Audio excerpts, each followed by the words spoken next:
Hey everybody, it's Jason Blaha here, and today I went ahead and filmed a full workout for you guys. So let me put on my +5 hat of weaponsmithing, work on skilling up my crafting a little bit, and let's talk about it just briefly before I roll the training footage through.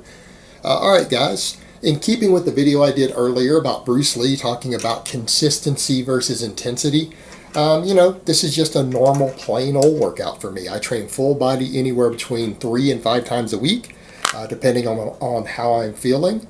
A lot of YouTubers, they only want to put up their heaviest stuff. People even use fake plates. Tons of people have been caught using fake plates for their workouts because they want to make their workout videos a big show. But you know what? It's like I always tell people, when you're in the gym, you should be in the gym to build strength, not to demonstrate it. Remember, building strength is also how you build muscle mass. Anyone who doesn't believe me, go from being able to bench 225 for 10 pause reps to 315 for 10 pause reps and come back and tell me your chest and triceps didn't get massively bigger. You gained strength. That's had an extra plate aside to your work sets. That's strength. You got bigger from that. That's just reality. But you know what? This is just a plain old normal workout for me. I would call this probably RPE 8. You know what? Because that's normal for me. I rarely go above around RPE, anywhere from 7 or 8, maybe 9 on occasion. But that's only on occasion. You guys saw me do RPE 9 when I deadlifted 500 pounds for a 7-rep set. That was RPE 9 for me. I left a rep in the tank. And that's the reality of it, guys. I go to the gym to build strength, not to demonstrate it. So what did I do in today's workout? I went ahead and included my warm-ups. People think I'm anti-warm-up, but I'm really not. Now, granted, you only saw 2 warm-up sets because that's all I did. I did 1 warm-up set on my push press. I did 1 warm-up set on my deadlift, and I went to work sets. Why? Because I didn't use weights that were absurdly heavy for me. The warm-up sets are there to prime your nervous system.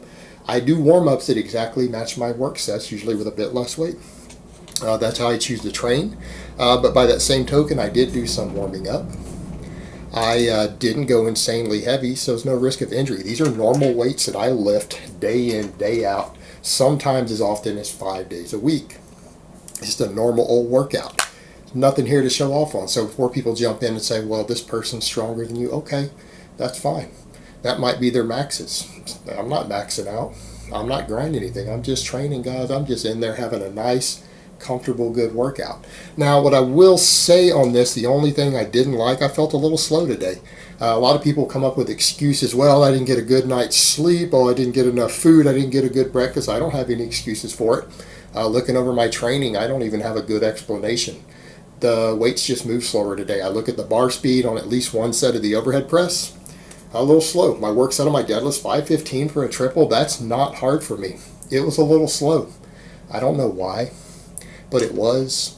Maybe I need to do a little more deficit work on my deadlifts, and I'm already in boots. I already have a 1-inch deficit from wearing work boots, so I don't know. Maybe I need to do a little more deficit work, a little more speed work on the deadlift, bring that speed up, because that bar should have moved faster than that. So because of that, the only thing I really did different, this is about understanding your body. Because my deadlift moved a little slow so that I would get good bar speed on my Pendlay rows, I used the lightest weight you guys have probably seen me do on Pendlay rows in a really, really, really long time. In fact, I believe I've done 12 reps on camera once before with the same weight. But I just wanted to get a 3x3 with really good speed in, so I dropped the weight down, all the way down to 225 on the Pendlays. You know why? Because I felt a little slow today, and to me, a Pendlay row should be fast. I'm doing these to increase my speed. I already do a lot of chin-ups. I do chin-ups all the time. I've done as many as 30 chin-ups per day several times in the last week. So I don't really care about the Pendlays other than just to help with my deadlift speed. It's the only reason I do them anymore. Most of my other back and bicep work is handled by the chin-ups that I do all the time.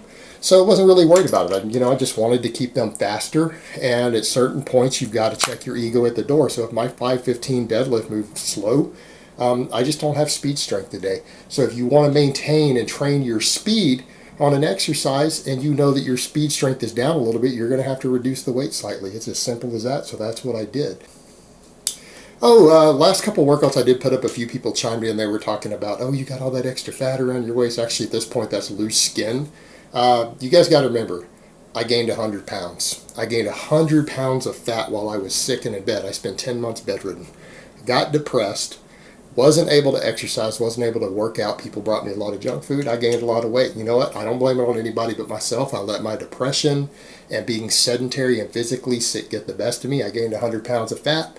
I have nobody to blame but myself for that. I accept responsibility for that, and one of the consequences that I will suffer from that is that my skin is going to tend to be loose. I mean, my waist and my gut were all the way out to here, and now I have a flat stomach, but I do have a little loose skin, and it tends to pull really bad around my hips now. Maybe eventually I'll have to do a surgery or something for it if I want to sort it out, if it becomes worth it to me. Maybe I'll do something about it. Other than a surgery at this point and just getting a little leaner, I don't know that at 40 years old there's much I can do about it really at this point. So it just is what it is. I just got to live with it.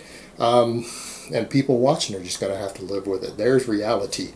There's reality. You know what? Not everybody's going to have a perfect body. Most of you out there, you're never going to have a perfect body. You're going to have flaws. And if you can't live with those flaws, well, best of luck to you. Your life is going to kind of suck, I guess. You've got to learn to live with yourself. And the things that you can't fix and you can't do anything about, don't worry about it, because if you do, like I said, if you're going to sit around and spend your whole life worrying about things that you can't do anything about, then you're going to have a pretty damn miserable life. So I just have to get to a point, and it's where I'm at. I just don't worry about the loose skin. Nothing I can do about it unless I want to dish out for a surgery. So it just is what it is. You're so sexy, baby. And see, my girl still likes it. All right, guys. But without further ado, I'm going to roll that footage.